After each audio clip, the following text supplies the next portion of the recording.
पनवेलमधील ओवळे गावात आमदार हिंदकेसरी पनवेल उरण आणि सरपंच हिंदकेसरी ओवळे 2024 या बॅनरखाली बैलगाडा शर्यत भरवण्यात आल्याची प्राथमिक माहिती मिळत आहे।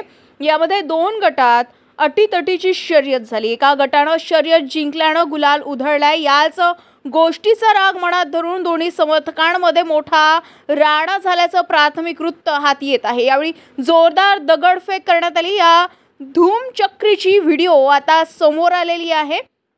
विशेष म्हणजे पोलिसांचा बंदोबस्त असताना याबाबत वरिष्ठ अधिकाऱ्यांना कोणतीही माहिती नसल्याची बाब समोर येत आहे। त्यामुळे दोन्ही गटाविरोधात कोणतीही तक्रार नाही।